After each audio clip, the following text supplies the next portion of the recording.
Hi, everybody. I'm Shayna Weber from ISA, and this is the Emerging Screenwriters Interview Series. Today, we are talking to the lovely Adam Karpel. Hi, Adam. Hello, lovely. I love that adjective. Thank you. On this fine day. Okay, so we are going to talk about all things screenwriting, your path, how you got to where you are today, um, who you are as a writer and any advice that you can offer other screenwriters as they make their way. So let's start with a Sure. couple easy things. Tell me what you're watching now or recently in the past, 6 months, year, or something that kind of like lights you up. Well, my wife and I, we have TV night every night, right? We get at least an hour in of our stories. And we're currently watching a couple of things that we're in the middle of, and then a couple of things that we just finished. But like we're really in it with The Pit. Mm, Noah Wiley on HBO, ER 2.0, really. Paradise on Hulu with Sterling K. Brown, who's brilliant, and Dan Fogelman from This Is Us wrote that. White Lotus. Yeah, I'm sticking with it. I'm almost a little bit hate watching it now because the previous two seasons were better. Adolescence hmm on Netflix wrecked me. Just brilliant. I really hope the Emmys come flying for that, Yeah. honestly. Um, and an oldie, Snowfall, I'm actually watching from FX, the drug drama. Interesting, not a single comedy in there, I but know, right? I know. But you know what? On the movie front, I did watch something that had the tone a tone that I loved, Uh-huh. and I thought it was simple yet 100%, 98% original, and that's something called Companion. hmm I loved it. I really did. And I was like, oh, where's this guy been? And it was like, you could see the budget was low, but the concept was, I was surprised by certain hmm things in the plot. So I really liked it. Awesome. All of basically everything you said I have not seen, and they're all on my list. And I'm Excellent. the worst about watching things, and I need to sit down. I have been watching Adolescence though. I'm like two episodes in, so whew, yeah, Just, as a father of a son, that last yeah. episode, I know you're not there yet, but Oh no. Okay, I'm gonna brace myself. man. Well, I did see the Minecraft movie. I think as in terms of like literary, really like nailing it. Yeah, I'm hmm good. I'm good Yeah. for a while. Yeah. Okay. Fantastic. Yeah. 10 out of 10. You could not pay me to see that movie. God bless every writer who worked on it and cashed A that check. lot. There were a lot. There were quite a few. But it's just not my thing. I'm sure there were. You can cut this Minecraft stuff up, Scott. Okay. But yeah, it was you can tell there's 5 or 6 writers on it and 5 or 6 story buys. And Jack Black's great. He's fabulous. But it's just like, what? What is this story? Right. Well, I mean, I don't know if you've watched any of The Studio on Apple. hmm Okay. Yeah, literally in Kool-Aid. the middle of it, we were like, Kool-Aid, Kool-Aid Man. Kool-Aid, go. So good. Yep. And Minecraft. I know. Make a Okay. Minecraft movie. Okay, here's all the elements. Okay. But my kid loved it. He did love it. Kool-Aid. All right. So let's get back into this. Yep. We're doing like a truncated version of origin story. Okay. So tell me how you first started your trajectory into writing. So I had always written little things for myself. I mean, even in high school, I was writing crap for myself that I would write and keep in a drawer, little essays and things like that. In terms of like how it really started, where somebody saw something I wrote or read something I wrote, and it made me think, oh, well, maybe I should try this. I came out to LA. I studied acting, so like a million other people, I got a full scholarship to UCLA in their grad program. Came out here, ended up quitting UCLA. I did a ton of plays in Hollywood, and then I was part of this theater company, and they were doing one-act plays. And so I was like, I'll write one, and then no guarantee they're going to do it. I submitted it, and they picked it, and I was not even in it. I just wrote it. I was like, okay, experiment, and then the night after it opened, I got a call from some creative executive who was in the audience to see somebody else's play. And they said, it was this British guy, said, hello, yeah, is this Adam? Yeah, I saw your play at Fill in the Blank Theater Company. I can't remember what it was called. I know that guy. You know that guy? That guy gets around too. He sees a Yeah. lot of plays. I'd really like what you wrote, and would you like to work on something together? I'm like 20 something. I'm like, sure, Hollywood guy. I don't know. Meanwhile, fast forward. Yeah, we tried to work on something together. It didn't quite work. Hollywood story. But I started writing features, and I wrote one and put it in a drawer, and another, and I put it in a drawer, and then there was one I wrote that was like a serial killer thriller, and somebody got that one and started taking it around to when there was direct to video. Right, it wasn't really sort of independent film per se, but it was direct, and that almost got made. It was like a lot of like these almost things. And then I wrote a romantic comedy that got a lot of attention in the 90s. It was all around town. I can't even tell you how many people I met. It got me my first agent. It got me in the finals of the Disney Fellowship. But I still couldn't. I just was banging my head against the door. And then I'm like, you know what? I never wrote TV. So I'm like trying to figure out what I'm trying to do. So I wrote an episode of something. I was very lucky that a friend of mine was friends with a writer named Gigi McCreary, who I think at the time was working on maybe Friends. I can't. And I'm like, would you just take a look at this and tell me if I'm even in the right? And she gave me some great notes. I submitted it to the Warner Brothers comedy program. 1,200 people threw in their scripts. They picked 12 people. I was one of the 12 people. And I was like, oh, okay. Maybe I should do this. Came out of the Warner Brothers comedy writing program. No comedies got picked up. It was like graduating from Harvard Law School the year they said, we're full up with lawyers. Right. And it kind of broke me. It really broke me. And I stopped writing, and I pulled out of the business and started focusing on my day job at the time, which was reality TV. And that's how you and I met. Yep. Before I knew it, I was an executive producer in reality TV. And every time I'd sat down to write, I couldn't do it. Because all of the spilkus from what I had been through. So fast forward. Spilkus, writing this down. Spilkus, yes. That is angst. That is the Jews, they call it angst, yes. Honestly, Shayna, I didn't write for probably anything significant for at least 15, 16 years. Seriously. Oh. Nothing where I was trying to... Right. I would maybe write something and put it in a drawer for myself, but every time I sort of thought about the business part of it, let's get back on the horse, I practically got nauseous. Yeah. Then our business, my business, the reality business, after the strikes a couple of years ago, everything tanked. I was out of work for quite a long time, an unexpectedly long time. I had an idea that was rolling around in my head for a long time, and I said, you know what? F it. Yeah. I have this free time. I'm going to write this. And that's the shortest version of how I came to you and the ISA.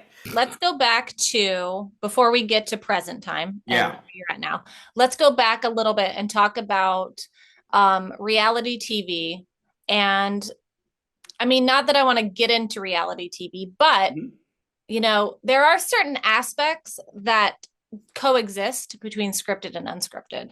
And so I wanted to talk about, what have you learned, or what did you bring into reality, or what are you taking out of reality into your scripted writing that sort of like, I mean, what I take from reality is I learned a lot about human psychology, learned a lot about how people react to things, how people deal with each other, you know, what people say and subtext and what they mean, all of that. I mean, all of that stuff definitely has helped. So from your viewpoint as being deeper into the housewives kind of dramatic stuff, what do you take back and forth? Well, that's the thing. Yeah. So my, you know, for what it's worth, you know, my resume, my reality TV resume is heavy with what we call docu-soaps, which is basically, you know, I call it people arguing, yelling, and throwing things at each other, but also having a great time, versus like House Hunters, which is what we call kind of a formatted show is, do I want this house or the other? So that's more of, you know, sort of like what I do is really about how people feel and how they interact, which is what we do writing wise. So I would say two things in terms of like the back and forth. What I bring to reality TV from scripted is I run my story teams, and we have those in reality TV, like a writer's room. We break story in the same way that you would do either on a sitcom or a drama. And I also always think of a season, let's say it's 10 episodes, as a 3-act script. I always want to know my ending. And sometimes we don't know our ending when we're shooting reality TV until we get there, literally. And then in scripted, sometimes, despite hours and hours of outlining, your ending can change. But once you know that ending, you can then build your birdhouse from the top, knowing where you're going to go at the end. And I think that is something I brought from scripted into reality TV. I think you need to know your ending, and you have to structure your episodes, i.e., your story, to get to your ending. Right. On the other side of it, what I bring to scripted from reality TV is it's actually sort of what you're saying, Shayna. It's this idea of how people behave towards each other versus their, what you could call their internal monologues, the layers of who they present themselves to be and who they really are. And I think in terms of writing complex characters, I have spent a lot of time dealing with real people who are complex characters. And so, like you said, that psychology, yeah, I think it was eye-opening. For reality TV. And then how do I bring that to, writing a character? It's about who they think they are, who they want to be, and who they show to other people. And in your best reality show, you're going to get that, right? From real people. So bring it to the page. Yeah, I think it's funny. A lot of people who first go on reality TV they think they're coming in as a character, and then their true self emerges eventually. And then they get angry about how it's edited together. And yes, there are editing tricks. We know how to frankenbite things together and make people say certain things, but you are giving what is being presented. Correct. And so it's wonderful, sort of that nuance and the underlying stuff of like, if you were on something looking back at yourself, you're like, oh man. A lot of times after season 1 of a show, someone's like, oh, I learned a lot about myself. And this, so it's like a mirror, a big giant mirror. People ask me all the time, is reality TV shows, are they scripted? You tell them what to say. And the truth is, no, we don't. Right. We create this, sometimes we facilitate situations. Yeah. But honestly, what I say about that is like, and again, there is a scripted connection here. The most interesting people on reality TV are people who know how to be themselves, but turn themselves up to 11. Not pretend to be somebody else, but turn themselves up to 11. I also think that that's key for anything you're writing. I don't want to watch somebody for 2.5 hours, sit down, eat, watch TV, and go to bed. That's not turning yourself to 11. I want to know that there's something they want, that there's something in the way, and I want to see them try to get it. Right. That's what we do in reality TV. Yeah. That's a great tip. Okay, everybody, when you're writing your characters, they have to be one louder. It's true, right? Exactly. Yeah. I know. Make them one louder. One louder. And by the way, that's metaphorical. That doesn't mean that everybody needs to be, over the top. It doesn't need to be, Nicholson and A Few Good Men. You can have some very, very subtle writing. Yeah. But it's still has to be heightened. It cannot just be la-di-da, blah-di-blah. Right. There always has to be something that you're going, oh my God, are they going to get it? Are they not going to get it? What's going to happen? Yeah. Excellent. Okay, so let's go back to you and shift back to you as a writer. Let's talk about how, if you are describing yourself, when you go into a meeting and you're meeting with either an executive or a manager or, a producer or whatever, if they ask you, okay, who are you as a writer? How would you describe your voice or your brand? What do you say? This is probably the hardest question for me because It's interesting. I talk with a lot of other writers. We even when we had the top 25 Zoom and everybody was talking about themselves, a lot of people said, I write stories about fill in the blank, whether that be marginalized minorities or stories of redemption, or I write stories about climbing mountains, whatever it is. A lot of people had a lane. Yeah. And it really made me think about, geez, Adam, what is your lane? And I know it's difficult because I have so many, I'm interested in so many different genres and I've written so many different things, but for the most part, they all contain some degree of comedy. Mhm. Yes, I've written a couple of pure, like this is a thriller, this is a drama, but for the most part, I can't help but infuse what I'm writing Mhm. with my voice, which is a comic voice. So, sort of, I guess to answer your question, like, what was it again? What is What's your brand? What's my your voice? brand? Like when you, what I like to, this is something that I like to say to writers, and it sometimes kind of leads down a rabbit hole. But when I'm thinking about what I write, and I'm all over the place too. I love comedy. I love horror. I love thriller. I don't really do drama because, like, I'm much more of it in the comedy space Yeah, person. But it always comes back to, like, what's that thing that you're trying to figure out for yourself in life? What's the onion you're trying to unwrap in the world? And for me, I always feel like every character that I write is somebody who's been put into a box and they don't want to be in that box. They don't want to be identified as only this. And so it's kind of like a bursting out in a sense of somebody like breaking free. Like, don't yeah. tell me who I am, which is much a lot how who I am. Don't tell me who I am. I know who I am. You don't get to tell me who I am.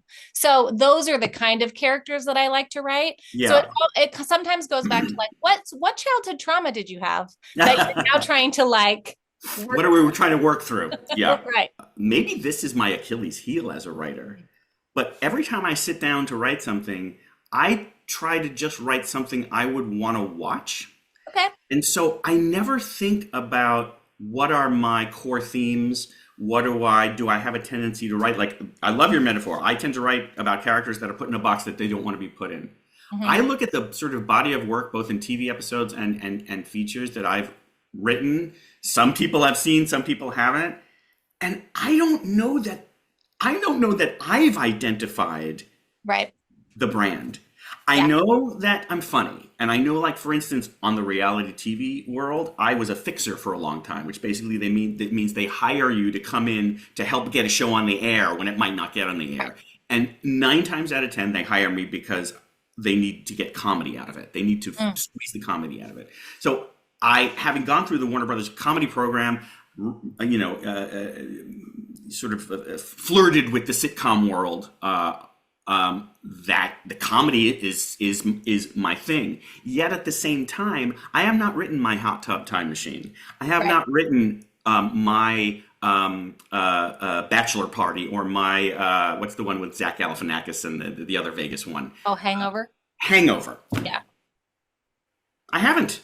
I Yeah. haven't written my ridiculous every page is a joke comedy. I don't know why. I haven't come up with anything maybe that I think is clever enough for Right. me to want to write, you know? Right. And so I tend to gravitate towards other genres and then infuse the comedy in it. Okay.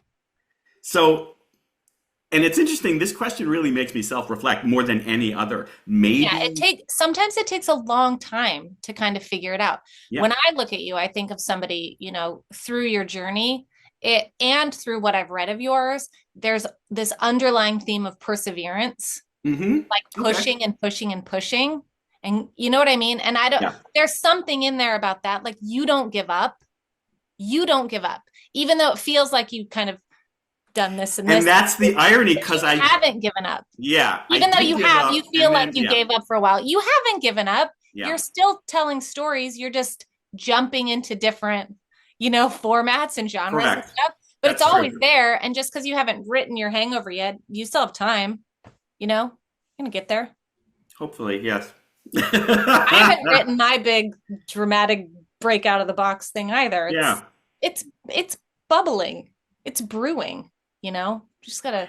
Yeah, I mean, but it's interestingly enough, most of the writers that I tend to admire are writers that aren't necessarily, well, yeah, I mean, they could be, oh, this guy writes comedy or she writes social thrillers or something like that. But I, I tend to gravitate to people who jump genres a lot. Yeah. It's just the way, I don't Yeah. know, because I tend to watch a lot of different genres that I like. So maybe, I don't know. Anyway, it's a great question, and it makes me sometimes wonder if maybe that has something to do with my, am I in my own way a little bit in the professional, being able to cross over to that doing this for a living thing. Right. Maybe I haven't found the, I mean, I hate to say this, it sounds so dramatic. Have I found my voice? I don't know.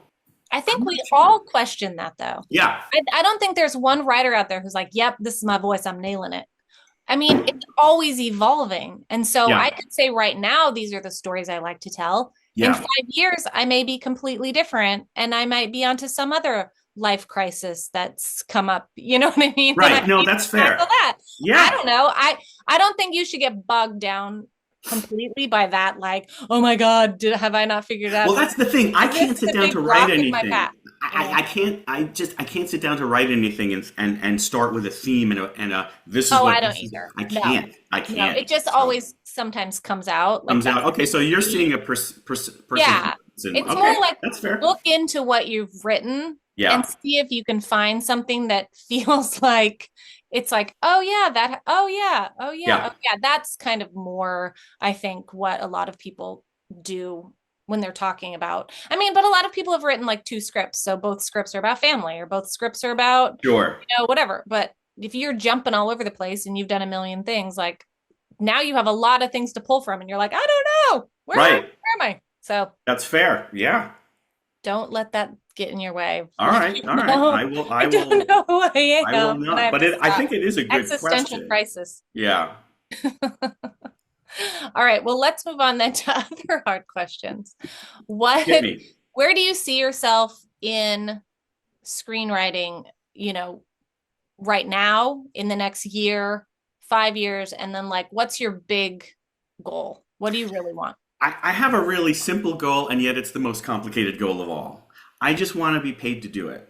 Yeah, And I say simple because I tell you what I'm not interested in, and this may sound like BS. Look, because who doesn't want an Oscar, right? But I'm not trying to write that film. yeah, I'm not trying. I don't want to write The Brutalist. I don't want to write Chinatown. I don't want. I honestly would rather write Barbie yeah, and make the money that allows me to not have to do anything else. yeah, And then write something that somebody goes, "Oh, that was good. Let's get that guy." I don't care. I know the ethics and morality of this. What I'm about to say, that people have a lot of different feelings about this. Unfortunately, what I'm about to say is a part of our world. I don't have any gumptions about rewriting somebody or being rewritten. I just know that that's the way it works. yeah, And so, what's the goal? Obviously, I'd love to sell something. I'd love to have something made. But it's really about, I'd love to get an assignment. I'd love somebody to have to throw a script in my lap and say, Joe Schmo from Idaho wrote this, and the concept is really great, but we want you to take a pass at it. Okay. I just want to be paid to do it. yeah, That's it. I'm not trying. I don't need to win an Independent Spirit Award. I don't, I just want to be paid to do it. That's yeah. it. I hear you. I have no Oscar like big goals there either. What I really want is for people to laugh. I just want to make people laugh or make people Absolutely. or scare the shit out of people. That's what Absolutely. I really want. And that's the thing, if anything, I've written in different genres, and maybe we'll talk about this, but Mhm. I sort of have a thread of comedy through just about every one of them.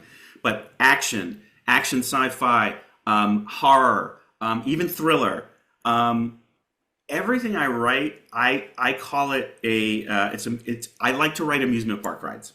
So I feel like you get See, on the that ride. right there is brand. Okay, maybe Brand. that's my brand. Yeah. Maybe that's it.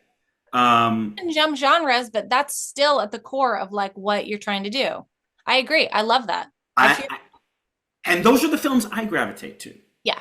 I feel like I want to get on the ride, and by the time I get off of the ride, i.e., the credits are rolling, I'm like, whew, that was great. Yeah. That was a Yeah. great ride, you know? And that's what I'm trying to do. I'm trying to write great rides where Yeah. people get off of it and they're not going, oh, that was brutal, man. That's going to win an Oscar. They're going, woo, that was fun. Whether Right. it's sci-fi, thriller, action, and whatever it is, that I took them on a ride. They got in, strapped in, get out, and it's like the roller coaster. When you see Yeah. people getting off that roller coaster that you haven't ridden, they're like, woo! Yeah. That's what I Yeah. want. I'm the same. I equate it to like a haunted house. Sure. Like when you get out of that, you've done it, you've survived, you've faced some fears, and you feel better when you leave. Yep. And you feel different when you leave Yep. than when you went in. Yep. So I'm on the same page. Yeah, I'm the same. Yeah. See, that's your brand. Okay. Amusement park rides are That's my great. brand. It's a metaphorical brand, but Yeah, I'll take it. it works, but you can visualize it, Yeah. really understand what that means. Yeah. That's true. I love that. See, we figured things out. Look at this. This And therapy scene. session has worked. Amazing. Okay, so let's dive into a couple things from your life Okay. that you've done. You were part of the Warner Brothers Comedy Writers Program, Correct. right? And the Disney Fellowship, or I was a were you a finalist. finalist? I was a Okay. finalist. So, Okay. I got to the point where they were like picking the final six or whatever it was at the time. And I was, I guess, maybe one of 12. And I got the big phone interview and I got Mm. this and that. And that was from this romantic comedy that I had written. So what made you not apply the next year? That's a great question. Because you probably Um, would have gotten it may have been as simple as I didn't have anything at the time it. Okay. that I felt good about. Okay. The Disney Fellowship and the Warner Brothers Comedy Writing Program were sort of very close to each other at that point, and I think I had gotten into the Warner Brothers Comedy Writing Program shortly after I was a bridesmaid for the Disney Sure. Fellowship, and so I think I started going, wait a minute, I got into this TV, and at that time I wasn't writing any features. Okay. I think that's why. What did you But learn yeah. from those types of opportunities? I mean, there's a lot of fellowships out there. There's a lot of those kinds of writing programs, and they're really difficult to get into. It's really competitive, especially more so now than I think probably, years ago. Um, Yeah. do you think those are valuable programs? Do you feel like people should be trying to go for those? Like, do you feel like that elevated you? And I know the circumstance of what happened after Yes. that was kind of Look, the Warner Brothers program, which I don't even know if it exists currently today in the same way it existed before. It was basically they had one for drama and they had one for comedy, and they literally picked essentially a writer's room of Mm, 12 people each year, with hundreds and hundreds applying.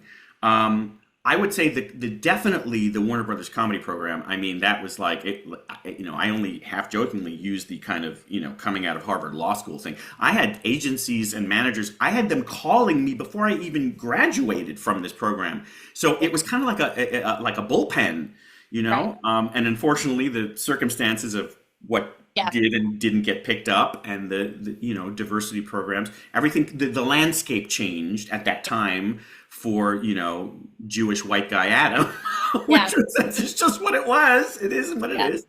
Um, However, the skills that I learned Right. there, invaluable. I mean, That's what I because want to talk about. What okay, skills did you learn okay. during that program that you still use today that you can share or offer? It was a sitcom intensive. You had to write a half hour spec script to get in, and you came out of it through the program. You were writing a brand new script for a show, that was on the air at the time. Now, this was quite a while ago, so the show I'm going to mention is going to be like, oh, you're going to do the math and go, wow, he was in this a long time ago. But remember, I dropped out of this world for quite a while. Yeah. So we were meeting every week with showrunners on the lot in Warner Brothers who were Mm, working on current shows at the time, and every class was kind of a master class in joke writing, structure, coming up with this breaking story, coming up with ideas. And so I still to this day have my notebook, my original notebook book from that. And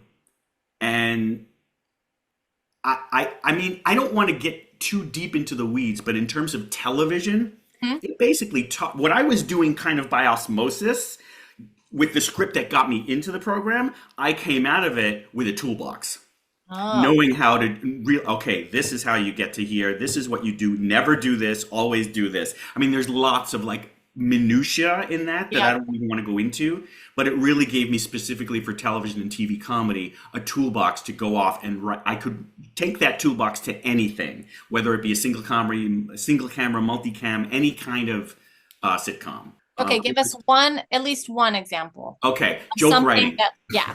Joke writing. Things as simple, and this is going to sound so stupid, but things as simple as alliteration is funny. Things Mhm. that end with a Y are funny. Always look for comparisons. Like my heart was throbbing like a stubbed toe. Things that See, I are laughed. right. You laughed. What something is always like something else. What Mhm. can people identify with universally that will infuse a joke that's specific to this script? Ones, twos, and threes. Threes, the whole freaking studio audience is going to roar with laughter. Ones, you're going to get titters. Always try to make your ones threes. Even down to the science of you need to make sure on you have a minimum of three jokes per page. I mean, down to that even. Wow. It's a freaking science in a Yeah. sense. Um, the other thing I learned about it, and anybody who's seen any of the kind of DVD or Blu-ray extras of any of Judd Apatow's films will know this, what I'm talking about. It's never finished. Mm. Comedy, more than anything else for me, you're never done. So even if that script gets the green light, let's talk about a comedy feature, and it gets the green light and it goes into production and you're shooting it, you are changing shit every day to make it funnier. And I'm not just talking about it in the edit room because that's the other thing, but I'm even talking about lines. I mean, you watch the outtakes of Anchorman. Hmm. Judd is throwing shit at them. Yeah. Just try saying this, try saying this, try saying this. It's never done until you have to release the movie. Right. Comments. Same thing with sitcoms, honestly. I would sit in the audience watching them rehearse, because we got to do this in Hmm. Warner Brothers, and tapings, and they would change lines right there. Change lines. That's not funny. It's not working. Let's try something else. Let's try saying this, try saying that. That's the thing with comedy, I think. It's never done until you got to put it on the air or release Wow. it in the theater. That stresses me out. I know, but it's true. Yes. Look, I pull up scripts that I'd written years ago Yeah. just to see if there's an old idea in there that I could maybe something that worked for that moment, but that I can take from something else. And I start looking at it and going, "Oh, here's a better joke for that." Right. Nobody's looking No, at no, no, this. no, no. I'm over here. Yeah. It's constant with comedy, I think. Yeah. You're always looking for what is going to make it funnier. Yeah. True.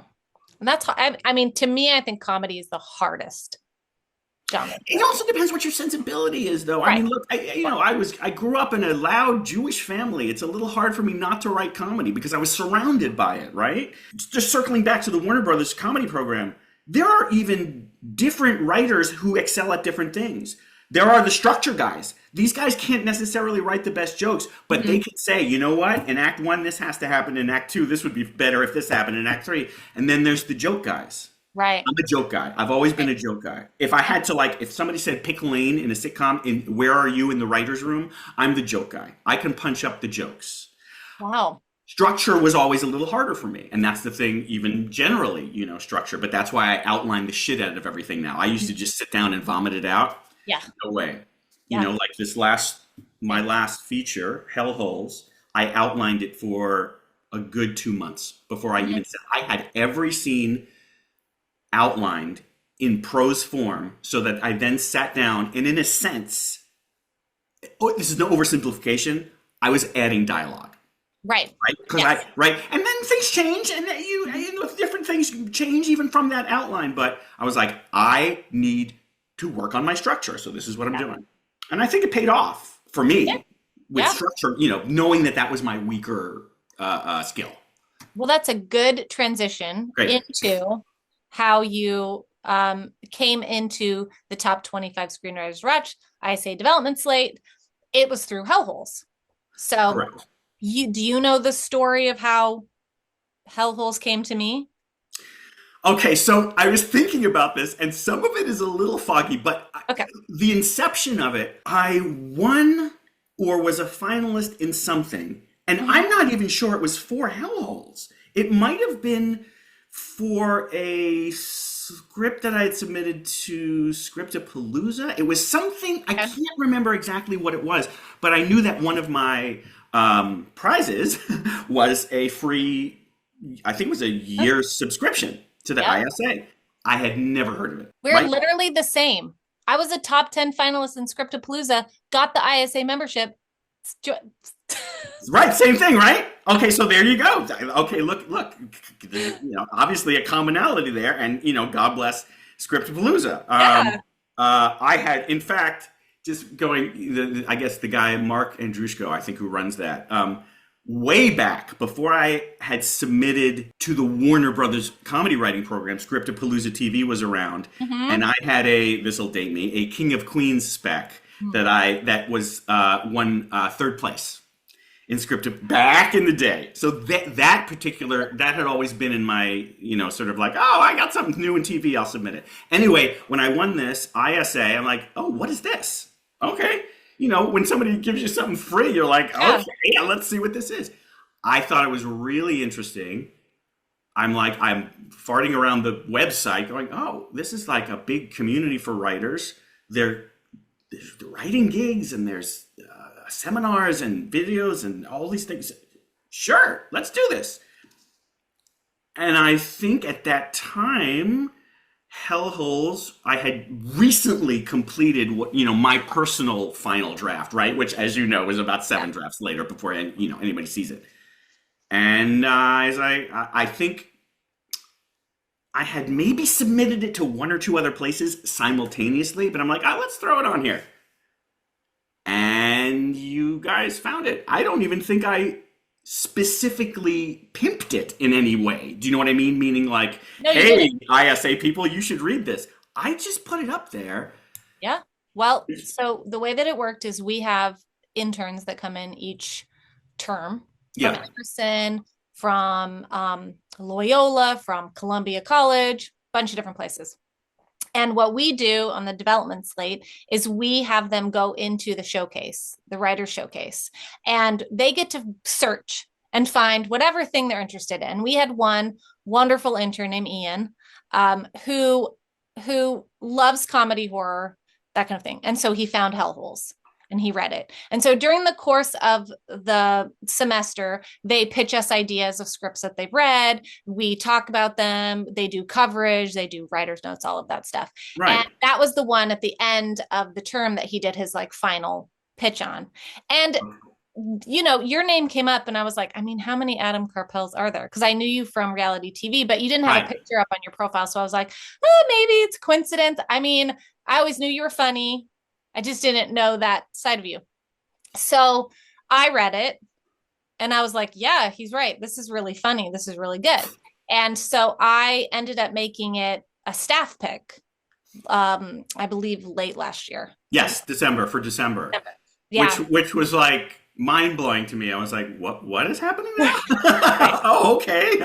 Right. And from there, that's, after reading that from our wonderful intern and Felicity and I reading it, we brought you onto the development slate. And then you were also in that time, it was just great timing, a top 25 screenwriter to watch. And then I got to see you again and we were like, oh yeah, hi, how you doing? Yeah, which is great. On a Yeah. personal level, absolutely great. I had sort of maybe through Jason Goldberg. I'm sure you had to cut all this stuff out, but I had vaguely remembered him mentioning your name because I know he was part of it, but that was on the back of my mind because it didn't the connections. I didn't make all the usual suspects connections until I was in the ISA. Yeah. So, and I think I vaguely remember you guys may have even mentioned that Hellholes wasn't even necessarily the first thing somebody found. I think somebody found my anthology horror film too, but then they Yes, were I like, believe "Oh, they this is better" or something like that. I can't remember. I think he read Hellholes first and then Oh, he okay. read Nightmares. And then he liked Hellholes more, but Hmm. you were just like in the zeitgeist of At that and time, so at yeah. that Okay, point, like that's when we go, okay, maybe we need to pay attention to this person. got it. And so what has happened with Hellholes since that discovery? I like to say discovery. Well, I mean, it's pretty. The way I describe it, every step along the way, since getting this introduction to the ISA, every step along the way, becoming a December top five pick, Uh-huh. then getting into the top 25 screenwriters to watch for 2025, you know, every opening of an email would be like, oh, it was like Good news. unexpected. Yeah. And you know, because sometimes you submit to a contest, right? Specifically, and you're like, when are they coming Yeah. out with the next when? And you're clicking, did I get in? It wasn't even that. It was more Yeah. like, oh, I'm okay. This is great. Now remember, also, I'm coming from a place where I stepped out of this for quite a while. Yeah. Yeah. And it's almost like being, I was married for 12 years and then I got a divorce and I'm getting back into the dating scene, right? But it's Right. writing instead of love. So I was very like, Yeah. no, I didn't want to put any eggs in any Yeah. baskets. And even as wonderful as those emails from you guys were, I was like, okay, Right. okay. But then you and Felicity sent me another one of these golden emails that uh, somebody from Magnolia Entertainment, I guess they had gotten the top five scripts from December. Yeah. They got the staff picks They list. got Yep. the staff picks and read Hellholes, liked it, and wanted to meet with me. Hmm. And I was like, okay. I Again, know. because remember, I'm downplaying everything for I myself, know. Yeah. right? And I met with Michael and Maddie from Magnolia Entertainment. Thought they were great. A week later, they said, "We want to be producers on this, and we want to try to get this made." And I'm like, "Okay." I'm just like, I'm trying to ride. I'm Yeah. trying to ride the. How can I say this? I feel like I'm in a canoe in the rapids. It's like Deliverance, and you know what is it? Uh, uh, uh, uh, Burt Reynolds has that famous line, "Oh, you don't fight the river. You don't Right. fight the river, right? You just got to ride the rapids." And so that's where I feel like I am. ISA has now put me back in the canoe. I'm in the rapids. I got a paddle, but Yeah. I got to go where the river goes. And you know what? I could hit the rocks Hmm. and the canoe could bust up and I swim to shore, or I make it all the way through the rapids. And at the end of the, when I get to that calm water, it's like, oh, we're making a movie. I don't know, Yeah. but that's where I am right now. I'm in the Good. rapids. You got to celebrate the little wins every time That's you go true. and just stay. Yeah. Yeah, Just stay in your canoe. I'm in my.